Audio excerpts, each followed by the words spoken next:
윤 대통령의 탄핵 심판 8차 변론을 앞두고 여야의 공방은 오늘도 이어졌습니다. 네, 국민의힘은 헌법재판관이 법을 해석하면 안 된다고 지적했고 민주당은 여당이 헌법 질서를 파괴하는 행위에 동조하고 있다고 비난했는데요. 정치권 이슈들 김철현 경일대 특임 교수, 김진욱 전 더불어민주당 대변인 두 분과 함께 자세히 살펴보도록 하겠습니다. 네, 두 분 안녕하세요. 안녕하십니까? 예. 내일이 이제 헌법재판소 8차 변론 기일 일단 정해진 마지막 그 변론 기일입니다.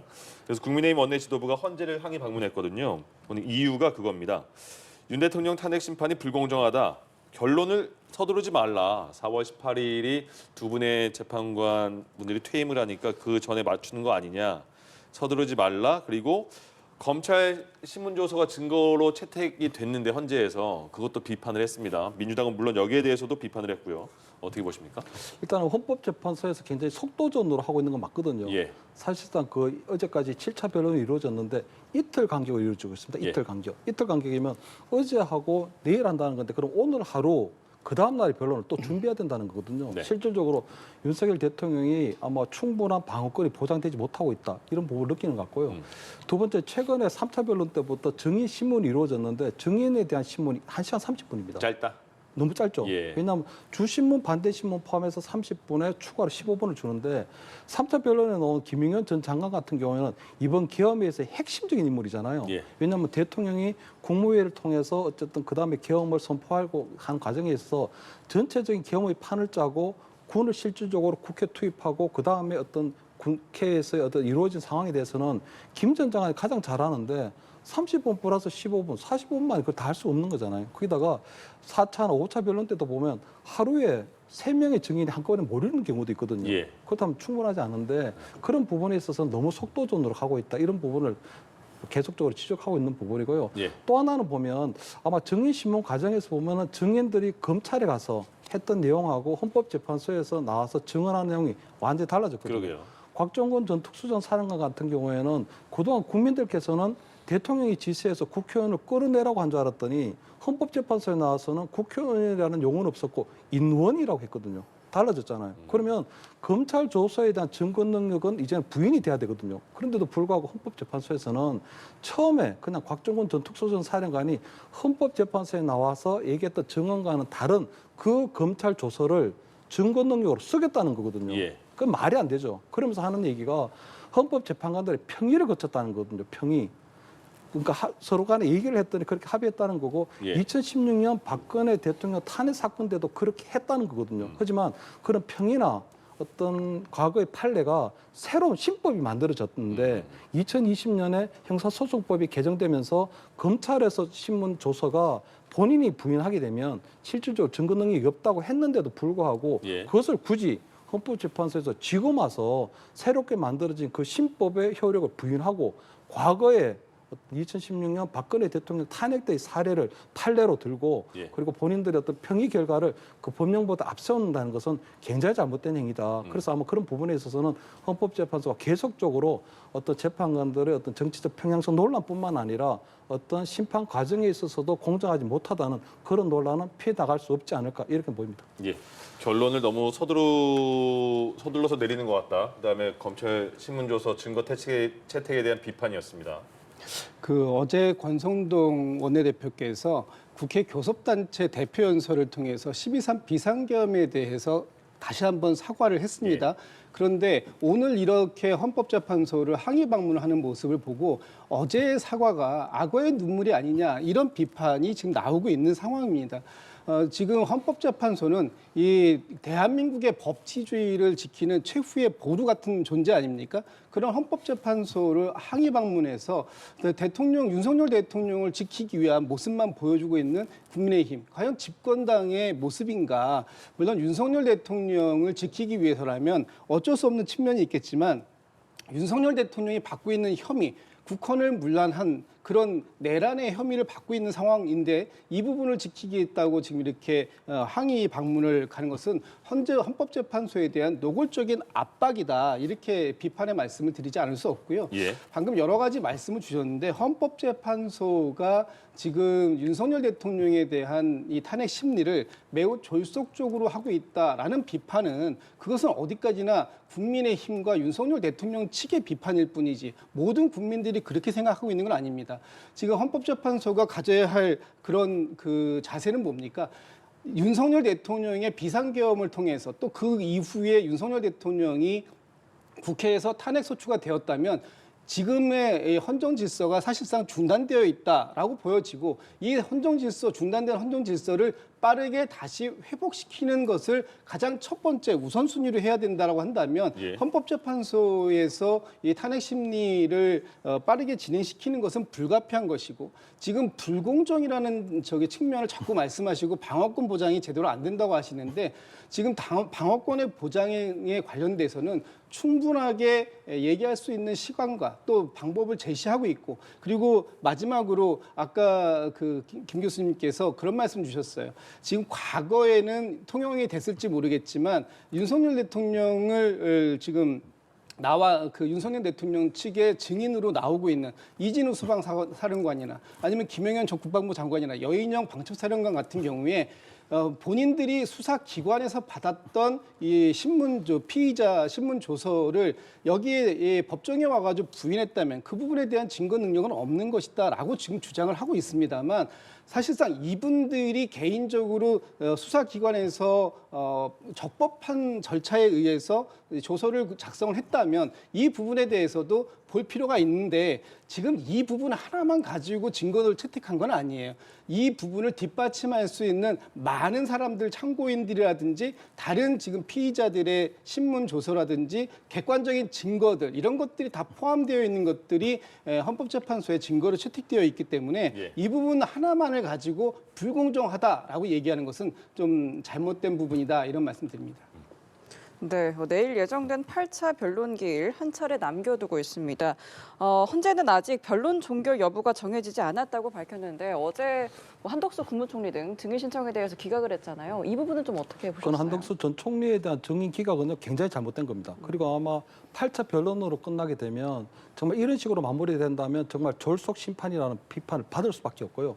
왜냐하면 지금 헌법재판소에서 이번 탄핵 심판이 임할 때 4대 쟁점을 정했어요. 4대 핵심 정권. 그중에 하나가 보면 비상계엄, 두 번째가 제2포고령 1호 이런 것들이거든요. 그러면 어제 이상민 전 장관이 나와서 우리 국무회의가 어떻게 열렸나 하는 부분에 대해서 설명을 했잖아요. 그리고 그 자리에 참석한 국무위원들이 위헌적이거나 위법적이지 않다고 생각했다는 거거든요. 두 번째는 명시적인 반대가 없다고 이제 증언이 있었습니다. 그렇다면 그 국무회의가 제대로 형식적인 절차를 갖추지는 못하고 하더라도 실질적으로 그 국무위원들이 안건을 보고 충분한 어떤 이 부분에 대해서는 뭐 잘못됐다고 하는 부분에 대한 뭐 여러 가지 의견 표명이 있었다는 거잖아요. 예. 그렇다면 그러한 것들이 어떻게 이루어졌는지 하는 부분에 대해서는 대통령 이 부재 중일 때는 한덕수 전 국무총리가 하니까 한덕수 총리가 하니까 예. 한덕수 총리는 불러서 이 부분에 대해서 어떤 형태의 국무회의가 이루어졌나 하는 부분들을 확인할 필요가 있고요.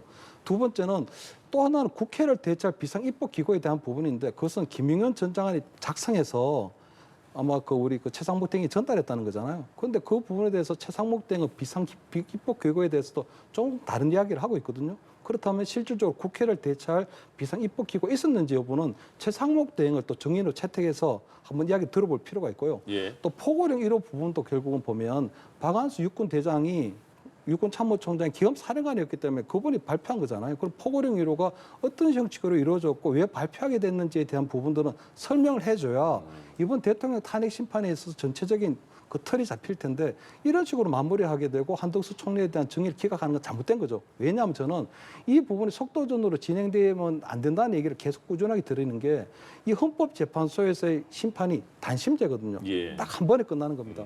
국민이 선출하고 임기 5년이 보장된 대통령의 파면을 한 번의 심판으로 끝나는 거예요. 다시는 구제가 안 되는 겁니다. 우리가 일반 우리 사기재판이라든가 여러 가지 민사재판이 형사재판이 가더라도 3심제거든요. 그렇기 때문에 1심이나 2심에서 잘못된 결정이 내려진다고 하더라도 바로잡을 기회가 있지만 대통령에 대한 심판 딱 한 번을 하는데 이렇게 속도전으로 급하게 하면 되느냐 하는 이런 부분이 들고요. 또한 그 계엄군 지휘부 아까 말씀하셨는데 곽정은 전 특수정 사령관은 입장이 바뀌었잖아요. 국회의원을 끌어내라는 게 아니고 인원을 끌어내라는 거고. 근데 큰 틀에서는 비슷한 내용 아닙니까? 그렇습니다. 근데 예. 어쨌든 뭐 본인이 어쨌든 그 국회의원이 아니고 인원이라고 한 부분, 국회의원을 끌어내라고 우리 국민들이 알고 있고 알려졌는데 아니고 홍장원 전 국정원 1차장 같은 경우에도 대통령이 직접 지시해서 정치인 체포를 했다고 했는데 대통령이 지시한 사항이 없다는 거거든요. 정치인 체포 명단도 결국은 대통령이 불러준 것이 아니고 본인이 전화 받는 과정에서 받아 적었는데 그것을 결국은 보좌관이 제작성을 했다는 거거든요. 그러면 우리 국민들께서 알고 계시는 내용 또 알려진 내용과 전혀 다르기 때문에 이 부분에 있어서는 좀 그 증거에 대한 조금 신빙성 논란이 벌어질 수밖에 없고 자꾸 뭐 검찰에 가서 어떤 얘기를 했다고 하는데 그분들이요 검찰 조사를 받기 전에 먼저 민주당 의원들을 만났거든요. 곽정은 전 특수전 사령관이나 이준호 수방사령관이 민주당 의원의 유튜브에 나와서 먼저 증언을 합니다. 그때 그 증거가 오염됐을 가능성 또는 홍장원 전 국정원 차장 같은 경우에도 체포 명단을 검찰 조사에 가서 낸 것이 아니고 박선원 민주당 의원에게 먼저 전달을 해요. 그렇기 때문에 민주당 의원들을 검찰 조사보다 먼저 만났는데 그 증거가 오염되지 않았다는 확실한 이유도 없는 거잖아요. 그렇기 때문에 저는 이번 헌법재판소에서 어떤 탄핵 심판은 그만큼 대통령의 파면에 대한 부분이기 때문에 무조건 속도전으로 끝낼 것이 아니고 충분히 대통령의 어떤 방어권, 항변권을 보장해 주는 차원으로 진행이 돼야 탄핵 심판의 결정이 기각이 되든 인용이 되든 국민적 논란이 없을 것이다. 이런 말씀드립니다. 요거 하나만 여쭤보고 넘겨드릴게요. 그러니까 이제 내용이 진술이 오염이 됐다는 말씀을 하셨잖아요. 그러니까 근데 이런 내용도 나왔습니다. 김용현 그 전 장관의 변호인들이 이진우 여인영 전 사령관을 그 면접 갔다는 거 아니겠습니까? 그 이번에 증인신문 전에 이 부분은 어떻게 보세요? 그럼? 그래서 뭐 변호인들이 만났다고 하는 부분에 대해서 어떤 회유나 설득이 있었다는 부분보다는 좀 더 객관적 사실로 드러난 부분. 이 부분은 어쨌든 김용현 전 장관의 변호인 측이 만났기 때문에 그냥 우리가 추측을 하는 것뿐이고요. 회유나 이런 부분이고 그냥 곽종근 전 특수전 사령관은 민주당의 김병주 의원의 유튜브에 나와서 처음에 본인이 요원을 끌어냈다고 하니까 김병주 의원이 국회의원을 끌어내라는 거지 정정을 해주거든요. 그리고 난 이후부터 우리 국민들이 알고 계시는 게 대통령이 지시해서 국회의원을 끌어내라는 걸로 된 거예요. 그리고 그 밑에 있는 부하장교들도 다 그렇게 이해가 된 거고 우리 국민들 그대로 알고 있고 그렇기 때문에 이거는 국회 계엄 해제 의결을 막으려고 하는 대통령이 잘못된 행위가 있었다. 이것이 굉장히 유연적이고 불법적 이래 되는데 본인이 헌법재판소에 나와서 결국 그게 국회의원이라는 건 내가 이해를 한 거고 실질적인 건 본인 인원이라는 거거든요. 그렇다면 본인이 요원인지 국회의원인지 아니면 인원인지 본인이 아직까지도 헷갈리고 있는 상황이다. 그렇다면 그 증거 능력을 인정할 수가 없는데 왜 헌법재판소에서는 그 곽종근 전 특수전 사령관의 검찰 조서를 증거로 채택하느냐. 알겠습니다. 이 부분에서 문제 제기하는 건 당연한 이유가 있지 않나. 곽정근 전 사령관은 헷갈린다는 표현을 안 썼고요. 확실하게 그 내부에 병력이 없기 때문에 당연히 인원은 국회의원이라고 확실하게 생각했다. 이렇게 그렇죠. 요원이나 인원은 보통 부대원한테 적용을 하는 부분이죠. 국회의원이 아니고. 예, 지금 그 헌법재판소가 왜 한덕수 국무총리 같은 중요한 인사에 대한 이 증인 신청에 대해서 거부했느냐, 기각했느냐 이걸 가지고 문제 삼으시는데 이 필요성이 부족하다는 부분을 얘기합니다. 근데 이 필요성이라는 부분을 단지 어떤 헌법재판관 한두 사람의 의견으로 되는 것이 아니라 헌법재판관들의 평의를 통해서 이 평의라는 것은 8분 모두의 헌법재판관들이 하나의 일치된 견해를 밝힌 사안들만 발표가 되는 거 아닙니까? 그렇다면 8분 모두가 한덕수 국무총리가 이 증인으로 출석할 필요성은 부족하다라는 거 동의했다는 뜻이에요. 그럼 제가 왜 그랬을까라고 생각해 보니까 한덕수 국무총리 같은 경우에는 지금 이 국회에서 이루어지고 있는 국정조사 특위 청문회 여기에서도 증인으로 선서도 하셔서 말씀하신 거나 또는 대정부 질문장에서 그 국회의원들의 질문에 대해 답을 한 부분이 초지일관 똑같습니다. 뭐라고 얘기하느냐? 당시의 국무회의에 대해서 어떻게 생각하십니까? 라고 하니까 당시의 국무회의는 이것은 정상적인 국무회의라기보다는 국무위원들 간의 간담회 수준이었다. 정상적인 국무회의로 치러졌다고 보지 않는다라는 말씀을 증인 선서를 하시고도 똑같이 했습니다.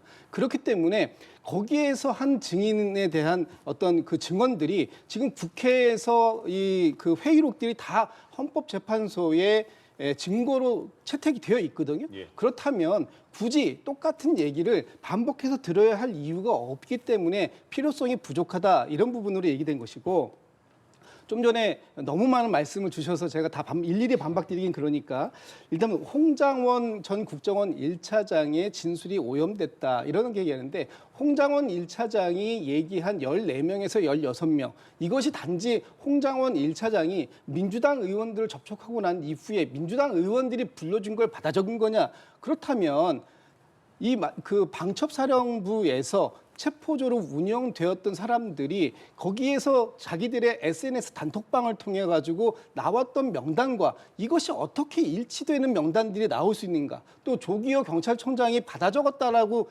여인영 방첩사령관으로부터 위치 추적을 의뢰받아서 받아 적었다고 하는 명단과 어떻게 일치하는가? 이런 부분들을 다 판단해 보니 굳이 다른 사람들을 확인해 볼 필요가 없다라는 거고요. 예. 마지막으로 하나만 더 말씀드리면 지금 계속해서 홍장원 1차장이나 혹은 곽종근 그 특수전 사령관이 마치 민주당 의원들을 접촉했기 때문에 진술에 오염이 생겼다라고 주장을 하시는데 그렇다면 좀 전에도 앵커께서 지적하신 것처럼 김영현 전 국방부 장관의 변호인이 여인영 방첩사령관, 이진우 수방사령관을 수차례 접견을 합니다. 그런데 이분은 이 여인영이나 이진우 사령관의 변호인이 아닙니다. 그런 상태에서 접견을 했다라는 것은 회유, 진술에 대한 회유나 압박이 충분히 있었을 수 있고요. 언제 만났느냐가 또 중요한데 이분들이 국회에 나가서 증언하기 전날 또 헌재에서 나와서 증언하기 전날 만나서 수시간 동안 무슨 얘기를 했는가 하는 부분에 있어서 예. 과연 누구의 진술이 오염됐을 가능성이 있고 그리고 수사기관에서 조사한 내용과 법정에 나와가지고 지금 헌법재판소에 나와서 말을 바꾼 사람이 과연 누굽니까? 김영현 전 국방부 장관, 여인영 방첩사령관, 이진우 수방사령관이 말이 바뀌었고 홍장원 국정원 1차장이나 곽종근 특수전 사령관은 말이 바뀐 게 하나도 없어요. 그렇다면 누구가 누구에 의해서 회유되고 압박을 받아서 진술을 변경했는지 예. 이것들은 헌법재판관들이 상식선에서 충분히 판단할 수 있는 그런 범주 내에 있다라고 보는 거죠. 예.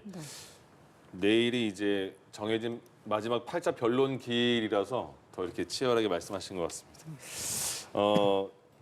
이 비상계엄 때문에 잠시 언론에서 잠시 조용했던 명태균 씨, 명태균 특검법이 어제 발의됐는데요. 하루 만에 오늘 국민의힘은 다 퇴장을 했고 야당 단독으로 법사위에 상정이 되고 법안 소위에까지 회부가 됐습니다.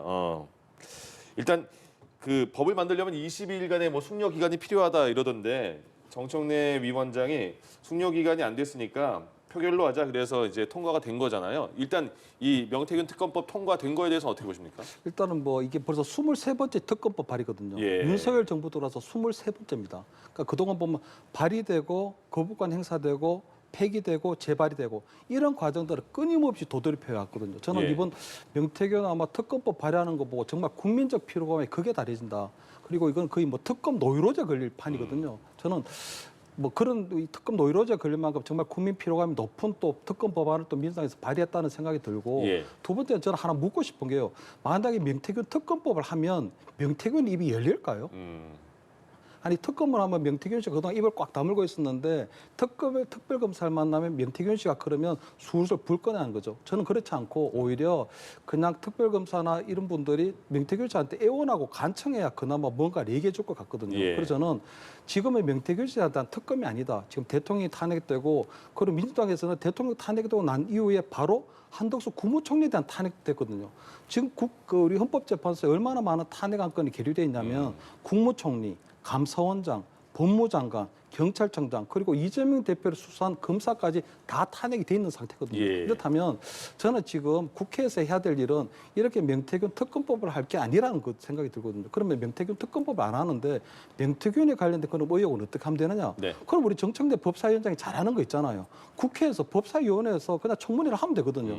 이번에 그 우리 내란 우리 특검 관련 국정조사 특위에서 보면 예. 대통령이 있는 구치소 가서 청문회 했잖아요. 그럼 저는 국회에서부터 법제사법위원회에서 충분히 상임위원회 차원에서 명태균 씨를 소환해서 충분히 그런 청문회라든가 구치소 청문회를 통해서 얻을 수 있는 의혹들이 해소될 수 있는 부분이 있다고 보이거든요. 19일 날 현안 질의를 한다던데요. 그러니까 명태균 씨 그렇게 불러서. 하면은 되는데 굳이 그 특별검사 할 만한 그 추가적인 의혹이 없는데 거기다가 아마 이번 달 중순쯤이 되면 이제 창원지검에서 명태균 씨에 관련된 수사를 발표를 한다는 거거든요. 네. 그러면 검찰 수사 결과를 좀 지켜보고 거기에서 만약에 미혹 뭐 굉장히 미진한 부분이 있다거나 또는 뭐 권력형 비리가 권력형과 관련돼 있기 때문에 조금 뭐 이 좀 더 추가적인 필요하다 그러면 그때 가서 특별감사를 해도 되는데 예. 지금 그럼 명태균 특검법을 왜 하느냐? 예. 그러면 이재명 대표 입장에서 볼 때는 자꾸 이게 조기 대선을 위한 용이 아니냐, 정치 의도가 있는 게 아니냐 이래 오해를 받을 수밖에 없는 게 예. 명태균 씨가 자꾸 오선 서울시장에 대해서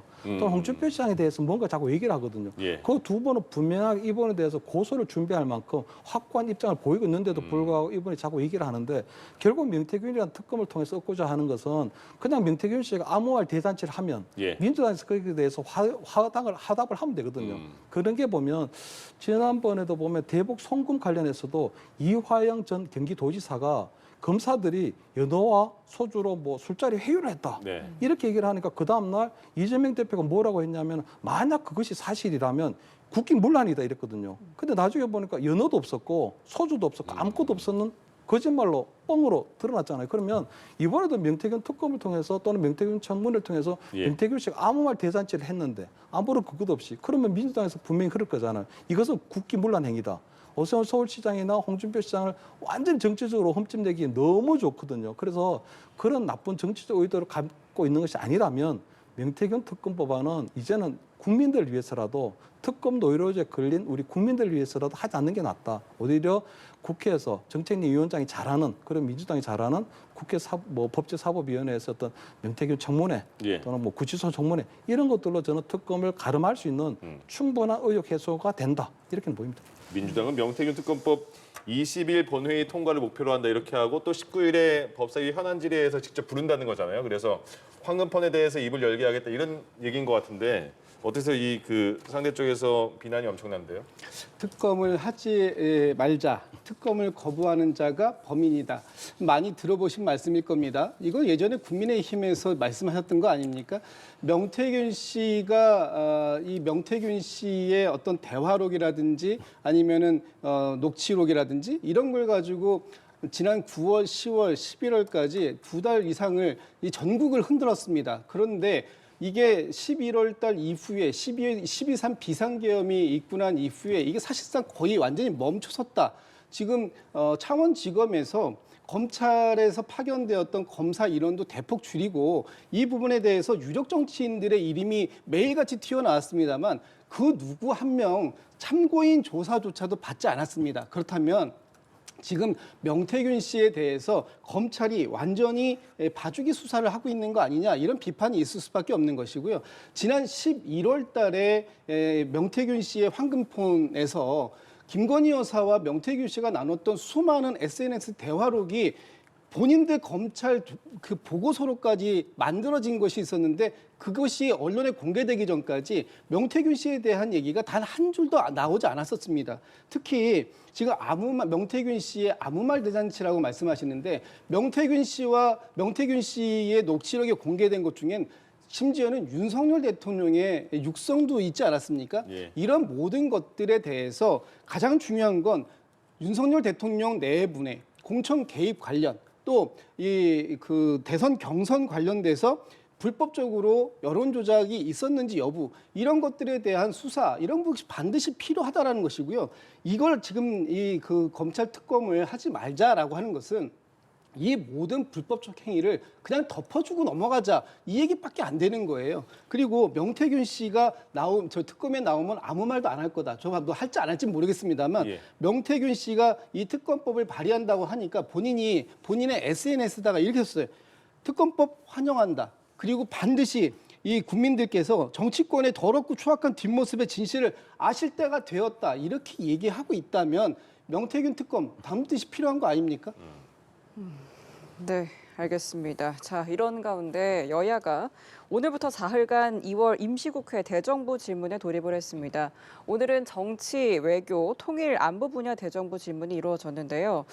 지금 대치 중인 사안이 많은 만큼 충돌이 예상됐고 예상대로 내탓 공방을 벌였습니다. 어떤 점을 가장 주목해서 보셨을까요? 일단은 저는 지금 여야 간에 보면 우리 대통령 탄핵과 관련된 부분 또는 헌법재판소의 공정성에 대한 부분은 여야 간에 충분히 지금 대치를 하고 있는 상황이거든요. 그래서 저는 오늘 아마 대정부 질문에서는 저는 조금 더 다른 여야 간의 정책적인 경쟁을 조금 기대를 했었습니다. 예. 왜냐하면 저 대정부 질문이라는 게 정부에 대해서 하는 질문이기도 하지만 국민들에게 보여주는 여야의 모습이기도 하거든요. 특히 오늘 신문에서 보셨지만 미국의 트럼프 행정부가 지금 3월 12일자로 철강에 대한 25%의 관세를 무차별적으로 부과하기 시작했습니다. 네. 그렇다면 지금 우리에게 지금 보면은 우리 대한민국에 맞닥뜨린 가장 큰 위기는 하나는 대통령 탄핵이라는 변수고요. 하나는 트럼프 변수거든요. 그렇다면 지금 여야는 이 대통령 탄핵에 대한 부분에 있어서는 장애 공방전을 벌이더라도 국회에서는 적어도 트럼프 변수에 대해 어떻게 머리를 맞댈 것인가, 지혜를 모을 것인가 이런 얘기들이 나와야 되는데 그저께 이재명 대표 우리 국회 대표 연설에서도 그냥 탄핵에 대한 부분이 줄을 이뤘고요. 어제 권성동 원내대표도 거기에 화답하듯이 똑같았거든요. 그렇다면 과연 국민들의 누구를 믿고 이 국회를 믿고 과연 할 수 있겠냐 하는 이런 부분에 있어서는 정말 한편으로 볼 때 너무 한심하다는 생각이 들었고 저는 내일 아마 대정부 질문 2차에 들어가는데 이때는 적어도 국민의힘은 국민의힘대로 집권 여당으로서의 모습 그리고 민주당은 그래도 어쨌든 뭐 이 국회에서 가장 거대 야당이기 때문에 조금 책임 있는 야당의 모습을 좀 보여주는 그러한 대정부 질문이 좀 이루어졌으면 좋겠고 국민들도 그것을 조금 지켜보고 있다 이런 생각이 듭니다. 네, 대정부 질문 기간 동안 좀 어떤 것들을 묻고 얻어내야 된다고 보십니까? 방금 전에 김 교수님께서 말씀 주신 것처럼 지금 급변하는 대외 정세라든지 또 우리의 환경이라든지 이런 부분들에 대해서 정부가 과연 얼만큼 준비를 잘하고 있는가 또 대응을 잘하고 있는가 하는 부분에 대해서 따져 물으면 제일 좋겠습니다만 예. 지금 현재 우리 대한민국 사회에서 이 12.3 비상계엄 내란 사태를 극복하는 것이 가장 첫 번째 우선적인 임무이기도 하고 또 그것에 대해서 국회에서는 여전히 그 내란에 동조하거나 내란을 선동하고 있는 그런 세력들이 있다라는 부분에 대해서도 현실적으로 있는 사실을 그대로 받아들일 수밖에 없는 부분이고요. 또 한 가지 지금 뭐 야당에 대해서 야당이 거야가 폭주를 했기 때문에 비상계엄이 있을 수밖에 없는 것이다라는 식으로 지금 자꾸 국민의힘에서 말씀을 주시는데 저희가 뭐 탄핵도 많이 여러 번 했었고 예산 삭감도 있었습니다만 그런 것들은 이 민주당 또는 국회에게 헌법이 내려지는 보장하고 있는 권한 내에서 했던 겁니다. 대통령의 비상계엄이 헌법의 권한이다라고 어저께 윤석열 대통령도 헌법재판소에서 말씀하셨는데 그렇지만 대통령께서 했던 것 중에 이 군경을 동원해서 헌법기관인 국회와 또 중앙선거관리위원회를 폭력적으로 이 기능을 마비시키려고 했던 이런 부분들이 국헌을 문란시켰던 이런 부분들이 있었기 때문에 예. 지금 윤석열 대통령은 헌법재판소의 피청구인석에 앉아 계신 거고 또 저기 국회 측은 청구인 측에 앉아 있는 겁니다. 그리고 만약에 그것이 정말 헌법적인 권한 내에서만 이루어졌다면 왜 지금 수많은 사람들이 구속 기소되어서 지금 재판을 받고 있는 그런 상황이 되었겠습니까? 윤석열 대통령 역시 구속 기소되어서 지금 영어의 몸이 되지 않았겠죠. 그것은 헌법이 정해놓은 테두리 안에서 그 법적 권한을 행사했는가 아니면 그 권한 밖의 권한을 행사하려고 했는가 그 차이가 분명히 존재한다라는 부분을 말씀드리고 싶습니다. 예. 말씀 들어보니까 김철현 교수님의 바람대로 내일 분위기는 오늘과 똑같을 것 같은데요. 오늘 뭐 내일 아무래도 더 살벌해질 가능성이 크고요. 저는 아까 말씀 주셔서는 그런데 최근에 보면은 뭐 이 탄핵에 대한 찬반 여론이 처음과 달리 조금 굉장히 팽팽해졌습니다. 그리고 정당 지지율이 보면 국민의힘이 민주당을 앞선 경우도 생겼거든요. 그런 것들은 저는 아마 처음에 이 비상계엄을 바라보는 국민들의 비상계엄에 대한 평가가 좀 달라지고 있다고 보이거든요. 예. 물론 비상계엄이라고 하는 부분들이 윤석열 대통령이 위헌적이거나 또 불법적이라는 부분에 있어서는 잘못한 것이 있지만 그렇다면 민주당 그럼 잘한 게 있냐? 그럼 민주당이 그러면 그동안 여러 차례의 어떤 줄탄핵이 이어지고 그다음에 예산 삭감을 하고 특검을 이렇게 이번에 명태균 특검처럼 계속적으로 발의하고 재발의하고 하는 이런 부분들이 과연 민주당이 책임이 없냐 하는 부분을 묻고 있다고 보이고요. 알겠습니다. 그러한 것들에 대한 비상계엄에 대한 평가도 국민적 평가나 시선도 조금 달라졌다는 것들이 반영되고 있다는 보이거든요. 예. 이재명 대표가 비명계 주자들과 이제 계속 만날 건가 봐요. 김경수 전 경남지사 내일 만난다고 하고요. 또 임종석 전 대통령 비서실장, 김부겸 전 국무총리 최근에 계속해서 그 민주당에 대해서 좀 쓴소리한 그런 그 비명계 인사라고 보이는데 이렇게 만나는 의도는 뭘까요? 목적? 이유? 뭐 아무래도 이 당이 계속해서 단합되고 또 포용하고 확장되어야 된다라는 말씀들이 지금 굉장히 많이 나오고 있는 상황이고 그런 부분들에 대해서 이재명 대표도 뜻을 같이 한다라는 부분들을 이제 확인시켜주는 자리가 되지 않겠나 싶은데요. 예. 뭐 내일 김경수 전 지사를 필두로 해서 계속해서 지금 방금 전에 언급하신 뭐 임종석 전 실장이나 김부겸 전 총리는 이미 이제 어느 정도 약속이 정리된 것 같고 그 외에도 다른 분들도 이재명 대표가 계속해서 만나고 앞으로 지금 이 민주당에게 내려진 가장 큰 숙제는 뭐냐면 현재의 이 내란을 극복하고 빠르게 정권 교체를 이루어내는데 그 과정 속에서 다 같이 하나가 되어야 된다. 그래서 아까 좀 전에 말씀드렸습니다만 포용하고 확장해서 그것으로 이 정권 교체를 이루어내는 그런 단결된 힘이 단합이 필요하다라는 부분에 아마 이 부분에 이견을 제시할 분은 아무도 없을 것이다. 다만 방법론에 있어서 조금씩 이견이 있을 수 있는데 이런 이견들을 이재명 대표가 하나로 모아가는 과정 이런 부분들을 지금 이제 오늘 내일부터 시동을 좀 거는 게 아닌가 싶고요. 아마 다른 분들도 큰 틀에서는 같은 생각이실 거다 이렇게 생각합니다. 어떻게 보세요? 이재명 그 대표가 지금 이렇게 비명계 인사들을 만난다고 하는데요. 그래서 저는 이제 뭐 사실상 이재명 대표 입장에서 볼 때는 탄핵을 기정사실화하고 이제 조기 대선 행보를 계속 하고 있는 걸로 보이거든요. 어떻게 보면 이재명 대표장에서 볼 때는 김경수 전 지사를 비롯한 구친문계의 어떤 도발이 굉장히 불쾌할 겁니다.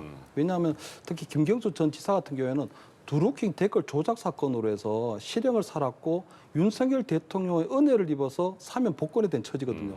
그런데도 불구하고 맨 처음 나와서 한 게 보면 당의 어떤 이재명 대표에 대해서 어떤 굉장히 이 수준이 높은 그런 어떤 수위가 높았던 그런 부분이 있기 때문에 이재명 대표 입장에서 볼 때는 이 부분이 상당히 불쾌하겠지만 어쨌든 조기 대선을 생각한다면 통합하는 척하는 행보를 안 할 수는 없는 거거든요. 왜냐하면 이재명 대표나 김경수 전 지사나 김부겸 전 총리나 다 TK 그리고 영남권 출신입니다. 그런데 이재명 대표는 이 영남권에 아무런 정치적 지분이 없어요. 근데 김경수 전 경남지사 같은 경우에는 어쨌든 경남지사를 지냈고 김부겸 전 국무총리 같은 경우에도 대구에서 국회의원을 역임했거든요. 그래서 나름대로 조기 대선에 들어가면 그분들이 득표에 좀 도움이 될 거라는 건 분명하거든요. 그렇기 때문에 아마 전체적으로 조기 대선을 위한 통합하는 척하는 행보를 보이고 나름대로 두 분이 가지고 있는 영남권에서의 득표력도 조금 본인이 조기 대선에 임했을 경우에 어떤 활용해보자 하는 그런 정치적 계산도 깔려있지 않을까 이렇게는 보입니다. 알겠습니다. 네, 국민의힘은 조기 대선 가능성에 선을 긋고 있는 모습인데 여권 차기 주자들의 행보는 활발해지는 모습입니다. 여권 잠룡들의 움직임은 좀 어떻게 보세요? 오늘 그 오세훈 시장 같은 경우는 국회에서 지방분권 개헌 토론회를 열었거든요. 아마 국민의힘 의원들이 한 50여 분이 저기 다 참석해서 일단 뭐 굉장히 성황리에 이루어졌다는 걸로 알고 있는데 뭐 50명 조금 안 된다 이런 얘기도 나오고요. 근데 어쨌든 저는 권영세 비대위원장이 조기 대선은 입에 올리지도 마라. 요거는 기본적인 스탠스거든요. 그런데도 불구하고 만약에 탄핵이 인용될 경우를 대비 안 할 수는 없는 거거든. 그 만약의 경우를. 그렇기 때문에 아마 오세훈 시장 같은 경우에도 사실은 나름대로 이제 몸풀기에 들어간 행보다, 대선 행보다 이렇게 볼 수 있는 부분이 있고 다만 아마 다른 아마 홍준표 시장 같은 경우에도 아마 조만간 아마 출판 기념회를 할 가능성이 높거든요. 예. 그렇기 때문에 아마 여권의 잠룡 주자들도 실질적으로 조기 대선이라고 입 밖에 낼 수는 없지만 나름대로 만약의 경우를 대비한 현재 워밍업, 몸풀기 그리고 신중한 행보는 앞으로 조금 더 좀 두드러질 가능성이 또 높아 이렇게 봅니다.